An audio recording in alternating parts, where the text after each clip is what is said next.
from Aus Evo here. So today I've got Jono Hadley, another admin on the Aus Evo page, and today we're going to talk about batteries. Recently I swapped out my Full River AGM battery for a lithium version of the same. It's pretty much done for weight saving purposes, and in fact I was having a few issues getting my car started with the Full River, which to its credit was probably 5 years old and not driven that much, as in the car wasn't driven that much, so probably had a pretty easy life, but everything's got its lifespan. I decided to go with the lithium because of a few reasons, one being the weight saving, and price per kilogram saved was pretty hard to beat. The battery was purchased from Wollongong Water Supplies in Wollongong. They sell these things out of their shop down in Kenny Street in Wollongong. If you're interested, there's Matt and Chris down there. Have a talk to them. They can get these things in for you. Yeah, okay, so today we're just going to have a quick talk about batteries. Jono, much more knowledgeable on this type of thing than myself, so we'll get him in to have a bit of a talk and really talk about the differences between lead acid and AGM and the lithium style batteries. Hi Jono. Hello. Basically, with a standard Evo battery, since for the last 15-20 years everyone with a race car or a high performance car wants to save a bit of weight. A standard battery is probably 15 or 16 kilos. Something like this is about 12 kilos, so you do save a couple of kilos, and then this is about 4 kilos, so you save a lot. There is a version of this about half size, pretty common in the sort of race car thing, called the PC 680. It's only about 7 kilos, so that's a pretty significant weight saving from the standard one.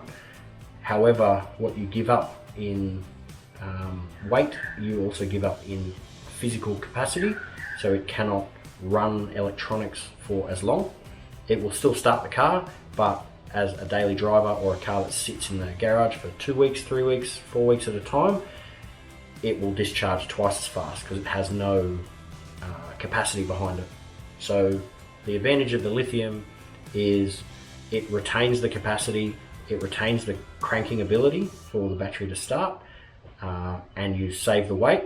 The downside is the cost. Something like this is near enough to $500, something like this is near enough to $300, and a standard car battery is $200. Yeah. So bang for buck, spending a couple of extra $100 on a battery is, you're not going to save 10 kilos weight out of the car for any cheaper than that. And we were talking about that, basically what we'd have to do to save the kind of weight. My brother runs around in a potted up Cooper S Mini with a turbocharged Cooper S motor in it. He's basically just pulled the weight, as much weight as possible out of that car, including putting Perspex windows in it and aluminium control arms on his suspension and titanium exhaust, the whole bit. And the thing that saved him the most weight cheaply was swapping the battery out from to a lithium battery from the lead acid that was in it. So he probably saved more weight with that few $100 difference in battery than thousands of dollars worth of other parts. So yeah, for bang for buck, like Jono said, they're hard to beat as far as losing weight out of your car. Also, like, I swapped my battery into my boot. If you are running the battery up the front of the car still, like OEM, it's weight exactly out of the car where you want it to be, over the front wheels. So yeah, not only a lot of weight, but a weight in a good place to take it out of the car. So obviously there's always penalties to pay with things. Weight is a big advantage to the lithium batteries. There are a few disadvantages to running the lithium batteries. One obviously is if you are trickle charging it. I had a trickle charger that was attached to this battery for the whole time I've had it. that charger wasn't suitable for the lithium battery. They don't like to be, I think it's called float, where they do that. Correct. Yeah, so there's a thing called float. When you plug your battery into a lot of these chargers, it gives it like a very quick alternative up and down current to basically break up any scale. I think it's designed to do on the lead plates inside the batteries. Yeah. Lithium batteries do not like that at all. So if you are running a non-lithium suitable or non-lithium compatible battery charger, you will also need to get a new battery charger. So that's one little thing. I guess other than that, there are a little bit of talk about running these things down low. If for some reason, if you park the car and left your lights on, they don't like to go down to very low voltages. It's not good for them. It's a totally different chemical process, but it's still a chemical reaction that makes electricity. You put electricity in, it reacts and stores electricity. When you want electricity, it has to do a chemical reaction to give you electricity back. They're a totally different style. Realistically, a car is a horrible place for a battery to live. It gets hot, it gets temperature fluctuations, it gets vibrations, it gets short amounts of charge, it gets inconsistent amounts of charge. Engine bay heat will kill a sealed lead acid battery, which is what we used to have. It will eventually kill a lead acid a lithium battery as well, but inside that box is a little bit of electronics, a little bit of wizardry. If the temperature gets too high, or the current gets too high, or the voltage gets too low, it will shut off. So, as a to be used in case of emergency, a lithium battery does have its shortcomings, whereas a lead acid battery will let you abuse it and use it until it dies, which might get your emergency vehicle running, but at the cost of destroying the battery. For the purposes of Evos and performance vehicles, that's not so much of a problem for us. So we're looking at, is it reliable? Yes, it is. Is it going to last years and years and years? Yes, it is. Does it save you a lot of weight? Yes, it does. Does it cost more money? Yes, it does. But the advantages of retaining capacity, so as a daily driver, if you listen to a bit of stereo or leave the car turned off for days or weeks on end, this has enough capacity so that your battery doesn't end up flat. This is very comparable in capacity, but the half-size ones that I was mentioning before, the PC680s, they have less than half of the capacity storage, which means you would flatten one of those in about 3 days, flatten one of these in about 5 days, and flatten one of these in 6 or 7 days, if all things were the same. Yeah, so you're saying that the Full River HC35, which is this battery, is around, is it 35? It's 35 amp hours. Think of that as a fuel tank capacity. We'll call it 35 litres of fuel. This has got 40 litres of fuel, and a standard battery is also around 35-40 litres as far as capacity goes. They're all very similar in terms of specification. It's just the main advantage to this one is significant weight savings. You can buy a smaller one. Motorbike style lithium battery will start the car. However, it's not very functional as a everyday driver. It would be suitable more for a dedicated race car. And the smaller you get, they don't always get that much cheaper. So this represents pretty good value for reliability, capacity, cranking ability, weight savings, and sort of overall usability. Yeah, and I mean these batteries, I mean there's a ton of different lithium batteries on the market. The Braille ones we were talking about, the half-size ones they do, and I looked around a bit, I did a bit of research, looked at reviews. My brother runs one of these, he's got a Corolla Blade, one of the 6-cylinder Corollas, runs one of these and that. He's been running that for quite a while and has been more than happy with it. That thing's driven like a normal car. It's not a daily, but it's a 3 or 4 times a week kind of driver, and it doesn't sit on a triple charger. So he's just driving it like a normal car, like you would with any car out there, and has never had any issues with these batteries, getting the car started or running low or anything like that. as far as the issues I had with my car, I was getting an occasional no start on the ignition. I did actually put a little post up on Facebook, up on the Aus Evo group, just asking about it. One guy or two guys mentioned maybe your battery's done, change your battery. And I actually ended up buying a little module that sits on the side of the battery that has Bluetooth to my phone, so I can then basically watch the cranking amps or the cranking volts as I start the car.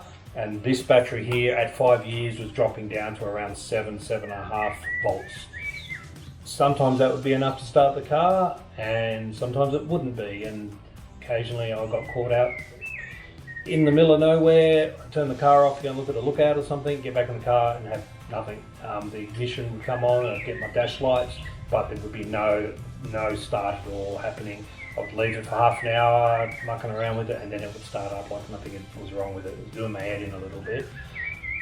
Once I got that module and I could actually see what the cranking amps were, or the cranking volts were, I realised that this thing was really in the critical area as far as its ability to start a car.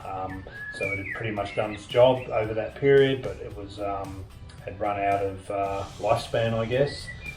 I think you're saying these are around 450 CCA? Yeah, so CCA is cold cranking amps. It's a standard testing procedure.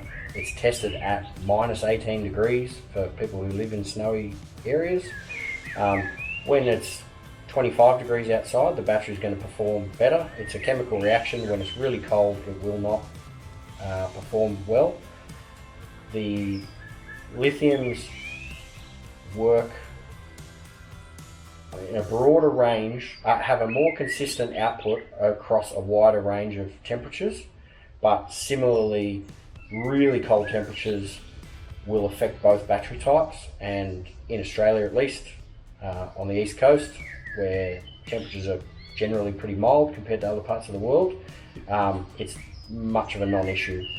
You would probably find that the lithium would be more reliable in cold temperatures at the snow, but maybe not in somewhere really cold like Siberia or something like that, where you would find it just shut down completely. The other thing that the lithiums are good at doing is maintaining a stable voltage with a change. So what Andrew was talking about with the voltage dropping to 7 volts on his old battery, something like this will sit at 11 volts. So I actually better. Yeah, it was 12.3 last time I turned the car on, and I turned that app on my phone. I cranked the car and the cranking volts were 12.3 cranking volts. Yeah. So this would drop from 12 or 13 down to maybe 10 or 11. This is going to basically stay at 12 volts. That means your ECU, your fuel pumps, your injectors, your ignition system, everything has a more stable voltage for those 3 seconds that the car's trying to start. And in theory, that should also mean the car starts quicker, not only from the higher voltage, but it also means things like crank signal and things like that aren't as affected negatively from a voltage drop, and therefore the car should just fire right up quicker and nicer. I mean, my car does work very well, even in fairly cold conditions. We're in the Southern Highlands here, so winter temperatures 3 or 4 degrees, and even on E85 my car's always cranked very well. Ben Perry does my tuning and you can do a cold start like no one else. But again, with this thing here, it's first turn of the key and off it goes. As far as the temperature of these batteries, is there any more advantage to relocating these batteries, the lithiums, into the boot of the car as opposed to having them in the hot engine bays, or it's much of a muchness? I think in a high performance car like an Evo, there's probably advantage to putting it in the boot, because realistically more power means more heat in the engine bay, and when you're talking about 300, 400, 500 kilowatts that some of these Evos are capable of making, that is a lot of heat, and heat will negatively affect a battery. When you're talking about a standard vehicle and it's driving through the middle of the desert and it's 45 degrees outside, it's also only making about 50 kilowatts. If it's 25 degrees here, but you're making 500 kilowatts, then the engine temperatures are going to be pretty extreme, and that can have a negative effect long term on the battery. So they're both capable of being in the engine bay, but it doesn't hurt to move it to the back. It also relocates some of the weight off the front axle, which is a benefit in an Evo. Yeah. With this going from a standard battery at 16 kilos to putting this in the boot, you've taken 16 kilos off the nose and you've added 4 kilos to the rear axle. So you've saved 10 kilos overall, and you've shifted a few kilos back to make it more consistent. And I think you'd find, so I corner weighted my car a while ago, which is a pain in the ass to do in my garage here. That was with the full river in the car. I'm assuming all my corner weighting are probably out of whack now, because pulling 10 kilograms off one corner or 9 kilograms off one corner of the back over the passenger side rear wheel would throw the whole thing out again. So yeah, I probably won't bother redoing it because it can't be stuffed. It's too much work for what it's worth. For a street car, it's not going to make a difference, but if you are talking about wanting to do like track type stuff, there's pretty significant advantage both in losing the weight in the first place and having consistent weight front to rear and left to right. So there is a real advantage as far as track performance to losing 10 kilos and potentially moving whatever weight's left, the 4.5 kilos or the 11 kilos, to a location that suits what's going on in the vehicle. So typically that's diagonally opposite to the driver, which is how it's set up in the Evo. So it's in the back left corner. But that's sort of really something that you're not going to notice on the street, and it's probably more a track oriented thing. I think anyone who's doing a lot of track days would have their cars corner weighted anyway. So if you are going to get your car corner weighted, and is to think the chance that you might want to swap your battery, probably swap your battery first before you do that, because it's not going to be accurate if you pull 10 kilograms out of one corner. You'd want to redo it anyway, more likely than not, depending on how serious you're taking your track work and that kind of thing.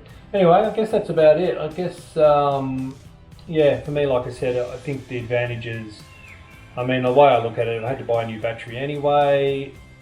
It's $300 kind of to me to get one of these. $500 for the Esport Lithium.